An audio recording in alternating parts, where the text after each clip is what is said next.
According to this question, in the given figure, A equal to 15 meter per second square represents the total acceleration of a particle moving in the clockwise direction in a circle of radius r equal to 2.5 meter at a given instant of time. The speed of the particle is. Question में एक बोला है कि एक particle है जो कि clockwise direction में किसी सर्कल के ऊपर मोशन कर रहा है जिसकी रेडियस 2.5 मीटर है। साथ ही साथ इसका जो टोटल एक्सेलरेशन है वो ए से रिप्रेजेंट किया गया है जिसकी वैल्यू 15 मीटर पर सेकेंड स्क्वायर है। क्वेश्चन में आपसे पूछा गया है कि जिस इंस्टेंट पर ये पार्टिकल इस पोजीशन पे है उस इंस्टेंट पर पार्टिकल की स्पीड कितनी होगी। तो देखिए हमारे पास में ये ए है, तो इधर ये रेडियस के साथ में कितना एंगल बना रहा है 30 डिग्री। अब रेडियल डायरेक्शन में देखा जाए तो हमेशा सेंट्रीपिटल एक्सेलरेशन AC आता है, ठीक है, और उस AC की वैल्यू होती है हमारे पास में v²/r। नाउ अब इस डायग्राम के अकॉर्डिंग ये आपके पास A है, तो ये जो कंपोनेंट होगा that will be A cos theta. मतलब हम लिख सकते हैं A cos theta is equal to v²/r। A की वैल्यू हमें दे रखी 15, cos 30 इक्वल टू v²/2.5 जो कि r की वैल्यू है। cos 30 की वैल्यू हो जाएगी √3/2, v²/2.5 के इक्वल आ जाएगा। यहाँ से हमारे पास में v² बनेगा 15 × 2.5, √3 की वैल्यू 1.732 अपॉन में टोटल 2 दे रखा है। v चाहिए तो आपको इस पूरी क्वांटिटी का रूट करना पड़ेगा 15 × 2.5 × 1.732 अपॉन 2। जब सॉल्व करोगे तो ये वैल्यू आएगी 5.69 मीटर पर सेकेंड। 5.69 को मैं राउंड ऑफ करके क्या लिख सकते हैं अपन 5.7 मीटर पर सेकेंड। तो 5.7 आपका आंसर आना चाहिए। 5.7 मतलब ऑप्शन अपना कौन सा आ जाएगा, C option. C option is the right answer for this question. Okay, चलिए नेक्स्ट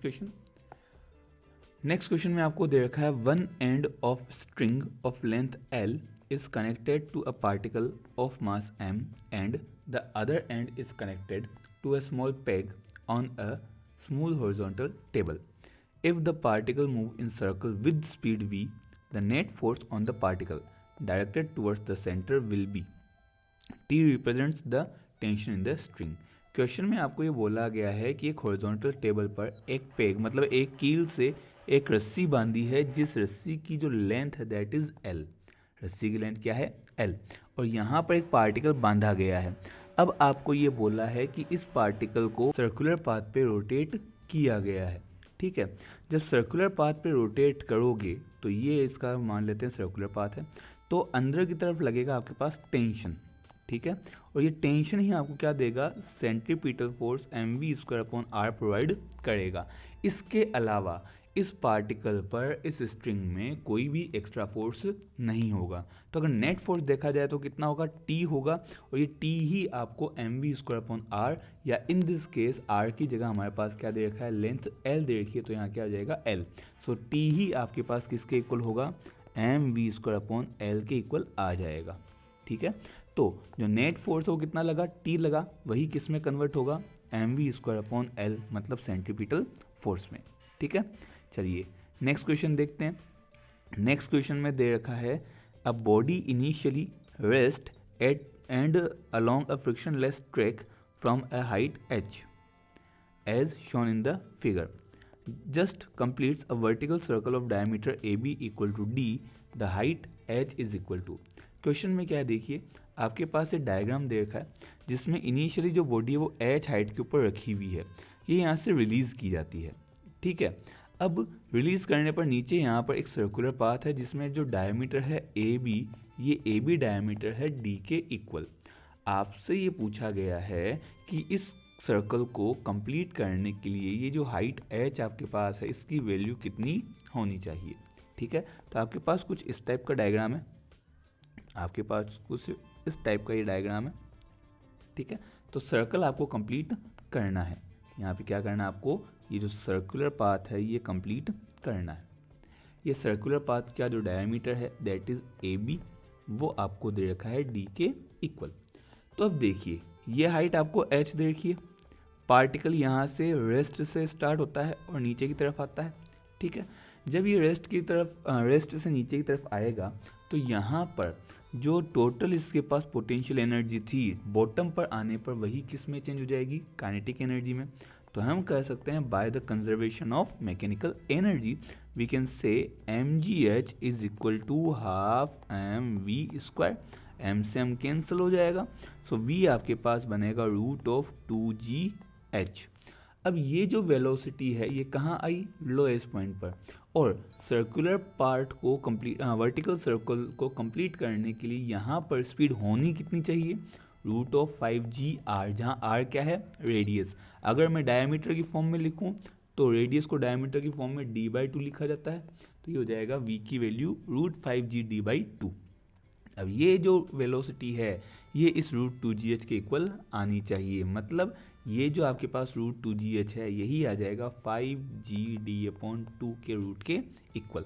क्या होगा बेटा, तो g से g कैंसिल हो जाएगा, दोनों साइड स्क्वायर कर सकते हैं, तो 2h इक्वल आया 5d/2 के। सो h इक्वल आ जाएगा 5/4d के। 5/4d आपके पास इस क्वेश्चन में आंसर बनेगा कि अगर ये जो हाइट है ये आपके पास में 5d/4 के इक्वल है तो पार्टिकल इस सर्कल पे एक कंप्लीट राउंड लगा सकता है, एक अपनी जर्नी कंप्लीट कर सकता है वर्टिकल सर्कल पे, ठीक है। तो इस टाइप से करना है, पहले एनर्जी कंजर्वेशन किया, उससे वेलोसिटी निकाली, उस वेलोसिटी को √5gr के इक्वल लिखा, r की जगह अपन ने d/2 लिखा है क्योंकि क्वेश्चन में डायमीटर गिवन था, उससे अपना आंसर आ जाएगा कि h should be equal to 5/4d, ठीक है। चलिए अगला क्वेश्चन देखते हैं। Two particles A and B are moving in uniform circular motion in concentric circles of radius RA and RB with speed VA and VB respectively. Their time period of rotation is the same, the ratio of angular speed of A to that of B. Question में आपसे बोला गया है कि आपके पास दो particle हैं A और B जो कि दो कॉन्सेंट्रिक सर्कल्स पर यूनिफॉर्म सर्कुलर मोशन करते हैं। इन कंसेंट्रिक सर्कल्स की रेडियस RA, RB और स्पीड इन पर VA और VB है। इन दोनों ही पार्टिकल्स के लिए टाइम पीरियड जो है वो सेम है। टाइम पीरियड कैसे दे रखे हैं, सेम है। आपसे पूछा गया है एंगुलर स्पीड का रेशियो क्या होगा A का B के साथ, ठीक है। तो देखो एंगुलर स्पीड ओमेगा होता है 2π/t, तो यहाँ से ओमेगा A/ओमेगा B लिखना चाहें तो वो आ जाएगा TB/TA। क्वेश्चन में आपको गिवन है that the time period of rotation is same, इसका मतलब TA और TB दोनों सेम होंगे, तो दोनों को ही अपन T और T लिख सकते हैं। दोनों आपस में कैंसिल, तो वैल्यू क्या बची बेटा, 1:1। तो आपका आंसर भी कौन सा आ जाएगा, 1:1, मतलब ऑप्शन कौन सा मिलेगा अपने को, फर्स्ट ऑप्शन। तो चलिए अगले क्वेश्चन पे चलते हैं। अगले क्वेश्चन में आपको दे रखा है A mass m is attached to a thin wire and wheeled in a vertical circle. The wire is most likely to break when. आपसे कहा गया है कि एक थिन वायर से एक m मास को अटैच करके उसे वर्टिकल सर्कल में घुमाया गया है, तो किस पॉइंट पर वो वायर जो वो टूट सकता है, ब्रेक हो सकता है। तो आपसे कहा गया है एक वायर है, इसके एक एंड से आपने मास बांध दिया और ये हो गया उसका सेंटर। इस सेंटर के अबाउट आपको इस पार्टिकल को रोटेट करवाना है, घुमाना है। किस पॉइंट पर ये पार्टिकल या ये जो वायर है ये टूट सकता है, पार्टिकल इस वायर से अलग हो सकता है, मास अलग हो सकता है, ठीक है। तो देखिए ये वहाँ अलग होगा जहाँ पर टेंशन मैक्सिमम हो। जिस पॉइंट पर टेंशन क्या होगी, मैक्सिमम होगी, उस पॉइंट पर पार्टिकल क्या होगा, टूट सकता है। तो अब लोएस्ट पॉइंट पर देखते हैं। लोएस्ट पॉइंट पर अपवर्ड तो लगेगा टेंशन T और नीचे की डायरेक्शन में आपके पास क्या लगेगा, ग्रेविटेशन mg। तो हमारे अच्छा ये सर्कुलर पाथ पे घूमेगा तो इसकी वजह से इक्वेशन बनेगी T - mg is equal to mv²/r। So यहाँ से T आ जाएगा mg प्लस mv²/r और इसी पॉइंट पर ये टेंशन कैसी है, मैक्सिमम है। इसके अलावा आप जहाँ पर भी देखोगे टेंशन धीरे धीरे कम ही होगी। हाईएस्ट पॉइंट पर टेंशन मिनिमम होगी, लोएस्ट पॉइंट पर टेंशन मैक्सिमम होगी। तो जहाँ टेंशन मैक्सिमम है वहाँ वायर के टूटने के चांसेस भी ज़्यादा है। इसका मतलब कि जब वायर वर्टिकल हो, या ये कह दे कि जब मास कैसा हो, लोएस्ट पॉइंट पर हो, when the mass is at the lowest point, तब ये वायर आपके पास टूटने के चांसेस ज़्यादा हैं। मतलब ऑप्शन कौन सा आ जाएगा, डी आ जाएगा। अगला क्वेश्चन देखते हैं। अगले क्वेश्चन में दे रखा है a block of mass 10 kg is in contact against the inner wall of a hollow cylindrical drum of radius 1 meter. The coefficient of friction between the block and the inner wall of the cylinder is 0.1. The minimum angular velocity needed for the cylinder to keep the block stationary when the cylinder is vertical and rotating about its axis will be. Question में आपसे कहा गया है कि एक होलो cylindrical drum है जिसकी inner radius 1 metre है। इस पर दीवार के सहारे एक 10 kg मास को रखा गया है। यहाँ पर इस ब्लॉक और सिलेंड्रिकल ड्रम के बीच में कोएफिशिएंट ऑफ फ्रिक्शन है 0.1। आपसे मिनिमम एंगुलर वेलोसिटी पूछी गई है जिससे ब्लॉक जो है वो उस सिलेंडर के अंदर स्टेशनरी रह सके, जबकि वो सिलेंडर रोटेट कर रहा है वर्टिकल एक्सिस के अबाउट, अपनी जो एक्सिस है उसके अबाउट वो रोटेशन कर सकता है। तो आपके पास डायग्राम कुछ इस टाइप से है कि एक सिलेंडर आपको गिवन है। इस सिलेंडर के इनर वॉल पर आपके पास एक ब्लॉक को रखा गया है। आपसे कहा गया है कि नीचे नहीं गिरना चाहिए, ठीक है, जबकि सिलेंडर अपनी वर्टिकल एक्सिस के अबाउट रोटेट कर सकता है एंगुलर वेलोसिटी ओमेगा से।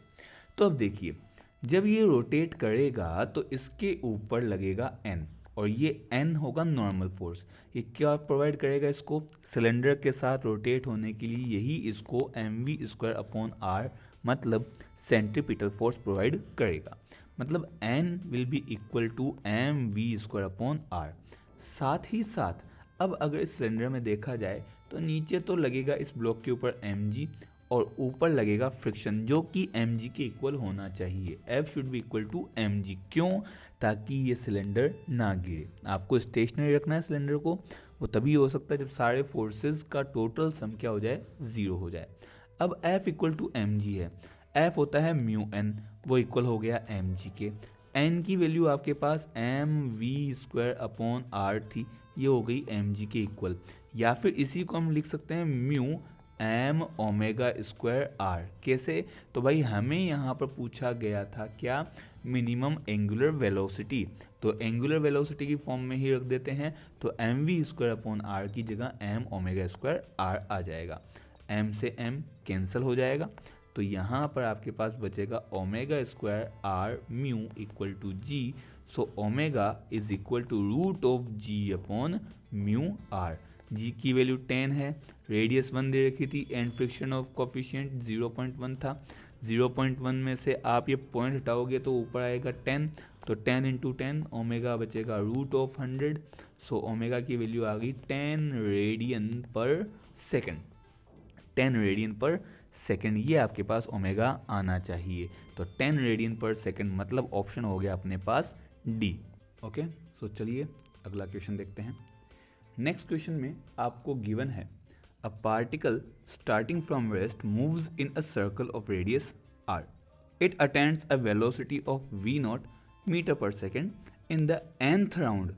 Its angular acceleration will be. 2019 NEET में पूछा हुआ क्वेश्चन है। आपसे कहा गया है कि एक पार्टिकल है जो कि रेस्ट से स्टार्ट होकर एक सर्कुलर पाथ पर मोशन करता है जिसकी रेडियस r है। nth राउंड बाद में इसकी वेलोसिटी v0 मीटर पर सेकंड हो जाती है, तो एंगुलर एक्सेलरेशन क्या होगा ये आपसे यहाँ पर पूछा गया है। देखिए, सबसे पहले तो हमारे पास ये देखा है कि पार्टिकल रेस्ट से स्टार्ट होकर फाइनल वेलोसिटी v0 हो जाती है। तो by third equation of motion v² equal to u² plus 2as, जहाँ u 0 है, v की जगह v0 है, इक्वल में 0 प्लस 2a। s कितना हो जाएगा, तो एक राउंड में 2πr डिस्टेंस कवर होती है, तो nth राउंड में क्या हो जाएगा 2πr into n, 2πr into n।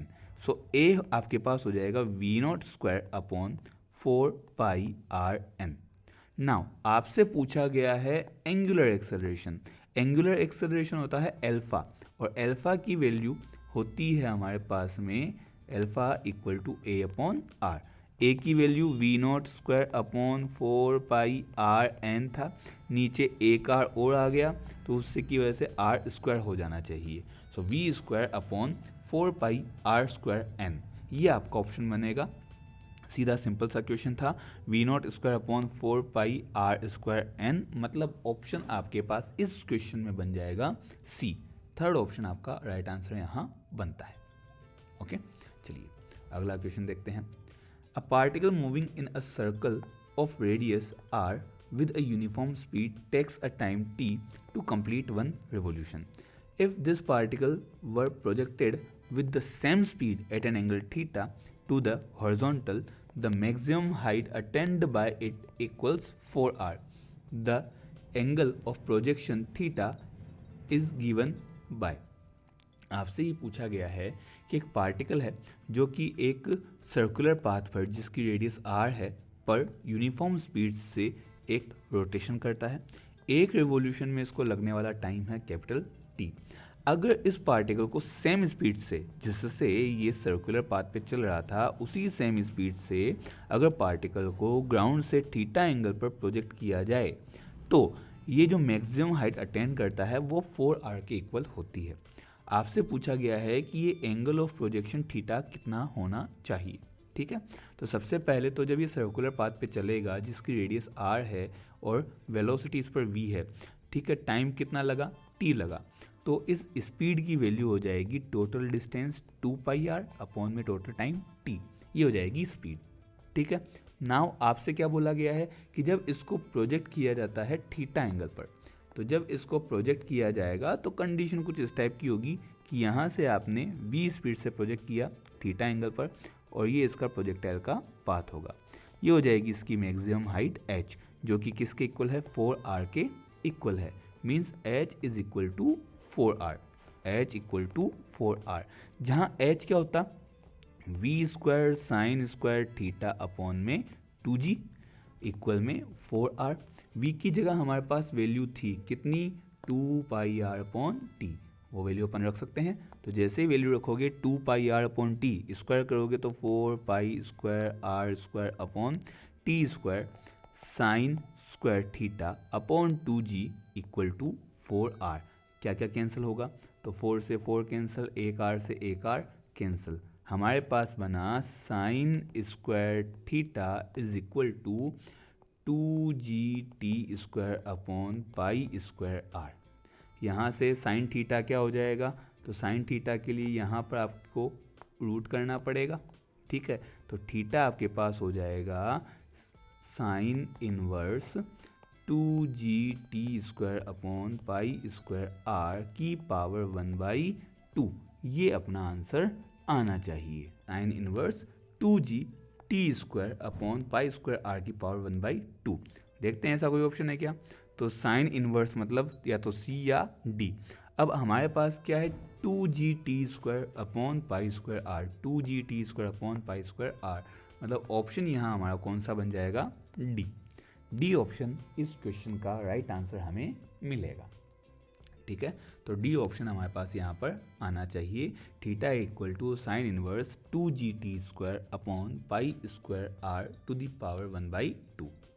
Next question, the angular speed of a flywheel moving with uniform angular acceleration changes from 1200 rpm to 3120 rpm in 16 seconds. The angular acceleration in radian per second square. Angular acceleration पूछा है आपको, initial angular velocity और final angular velocity दे रखी है और time दे रखा है। सो इस कंडीशन में अल्फा हो जाएगा omega final minus omega initial upon total time. Omega final कितना है, 3120 rpm, मतलब रोटेशन या रिवोल्यूशन पर सेकेंड। तो ओमेगा फाइनल है आपके पास 3120 rpm का मतलब क्या हो जाएगा, रोटेशन पर सेकेंड, तो इसको हमें 2π/60 से मल्टीप्लाई करना पड़ेगा। सिमिलरली ओमेगा इनिशियल आपके पास है 1200 rpm, तो इसको भी 2π/60 से मल्टीप्लाई करना पड़ेगा, तब जाकर ये रेडियन पर सेकेंड में अपने वैल्यू आएगी। हमें ऐसा यूनिट चाहिए, ऐसा यूनिट रेडियन पर सेकंड होती है। तो बस अब आपको ज़्यादा कुछ नहीं करना, बस वैल्यूज़ पुट करनी है। तो अल्फ़ा हो गया 3120 माइनस 1200 हमने 2π/60 को ले लिया कॉमन, अपॉन में टोटल टाइम है 16, ये हमारे पास बना 0 2 11 में से 2 जाएगा 9 1 अपॉन में 16 इंटू 2π/60, ये 0 से 0 कैंसिल। अब हम यहाँ पर 16 से 192 को कैंसिल कर सकते हैं 12 टाइम्स, 6 से 12 कटेगा 2 टाइम, ये 2 एंड ये 2 बन जाएगा आपके पास 4, तो फाइनल आंसर मिलेगा 4π रेडियन पर सेकेंड स्क्वायर। 4π रेडियन पर सेकेंड स्क्वायर, इसका मीनिंग आपके पास ऑप्शन आ जाएगा बी, 4π अपना आंसर आ जाएगा। आपसे अल्फा पूछा था, अल्फा होता है ω2 - ω1 अपॉन टाइम। ओमेगा आपको RPM मतलब रिवॉल्यूशन पर सेकंड में गिवन था, हमें उसको रेडियन पर सेकंड में कन्वर्ट करने के लिए 2π/60 से मल्टीप्लाई करना पड़ता है। इस टाइप से आप इसको कन्वर्ट करके आंसर फाइंड आउट कर सकते हो। अगला क्वेश्चन देखते हैं। The angular acceleration of a body moving along the circumference of the circle is, किसी भी सर्कुलर पाथ की सर्कमफेरेंस के अलोंग मोशन करती हुई बॉडी का एंगुलर एक्सेलरेशन होगा, क्या होगा? Along the radius towards the centre, along the tangent to its position, along the axis of rotation, along the radius away from the centre. मतलब angular acceleration की आपसे direction पूछी गई है, किधर होगी। पहला ऑप्शन है along the radius towards the centre, radius की तरफ, रेडियस के अलोंग और वो भी सेंटर की तरफ। दूसरा है along the tangent, upon diagram में शो कर देते हैं।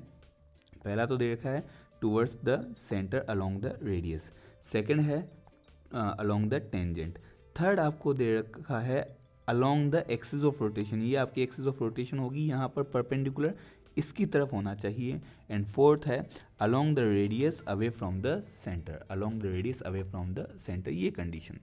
तो देखिए अब यहाँ पर हमारे पास में एंगुलर एक्सेलरेशन की बात है।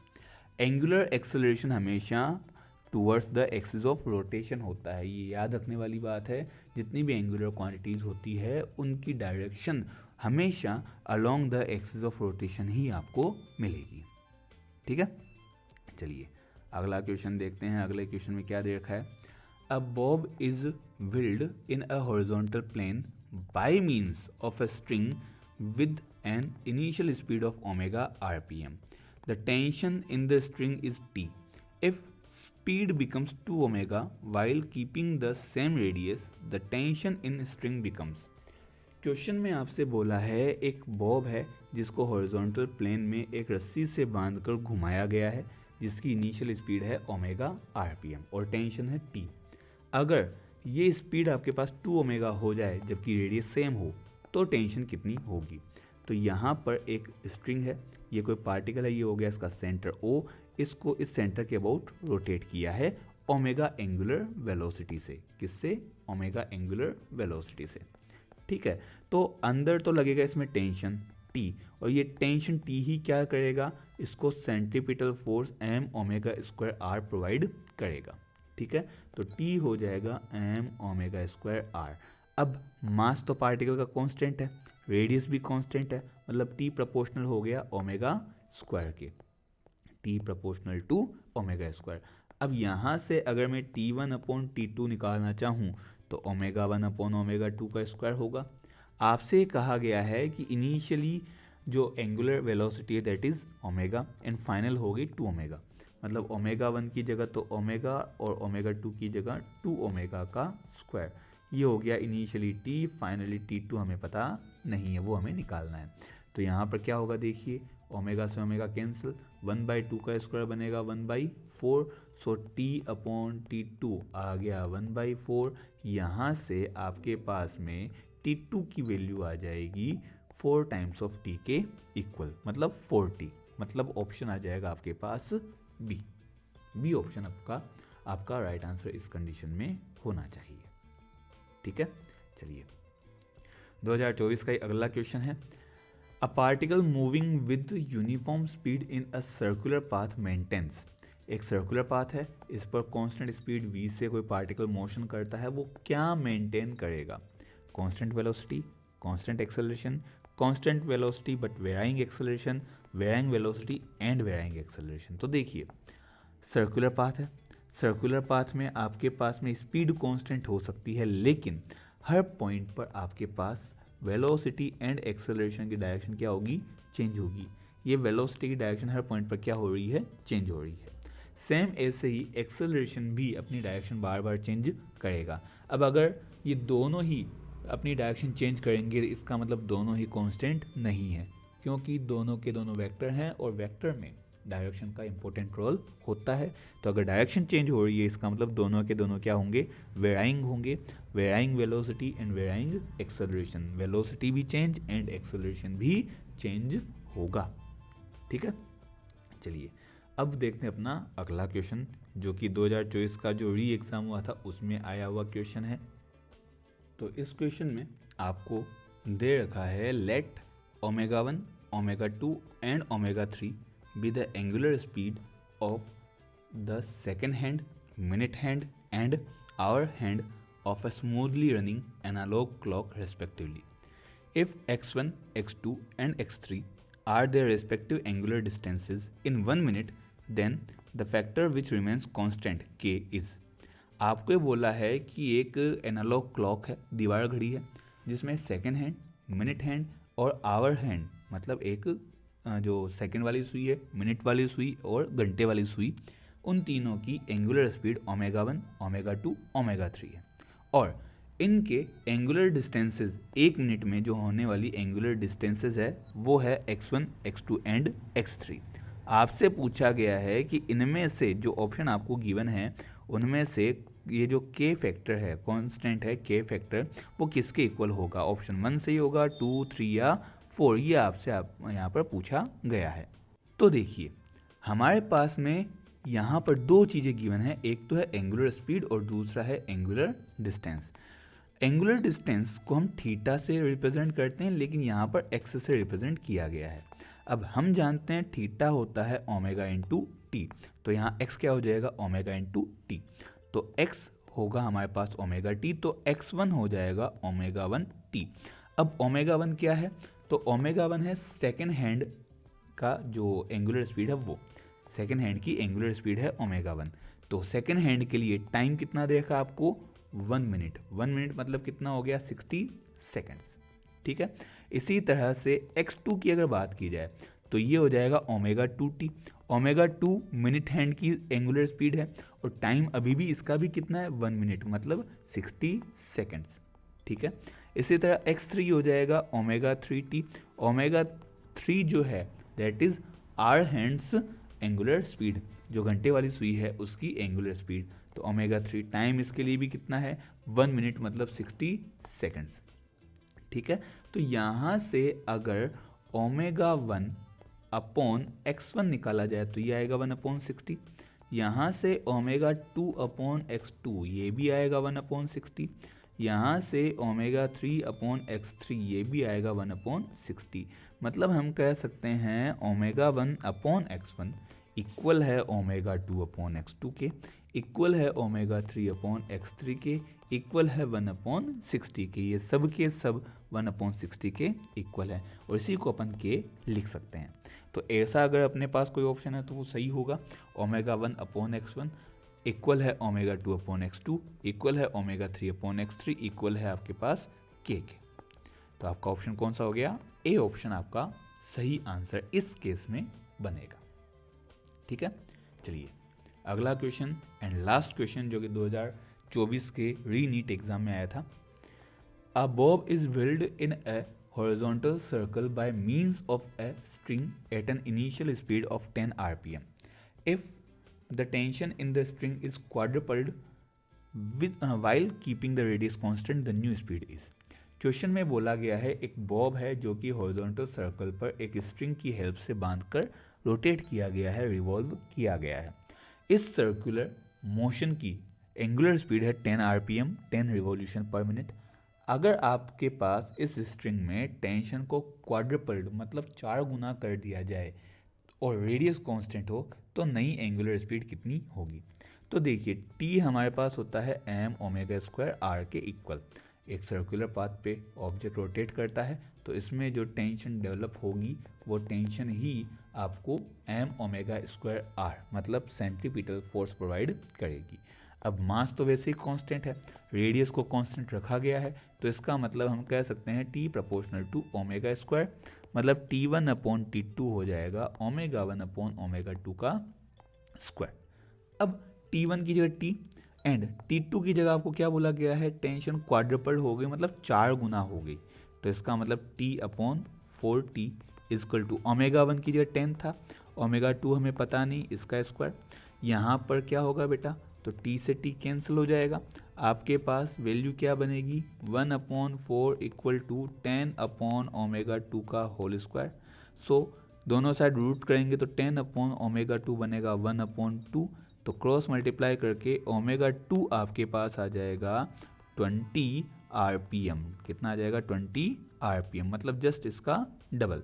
20 RPM का मतलब ऑप्शन हो गया हमारे पास ए ऑप्शन अपना राइट आंसर इसमें होगा। ठीक है, तो यहाँ पर भी T proportional to omega square का कॉन्सेप्ट लगा और ओमेगा यहाँ से 20 RPM आ जाएगा।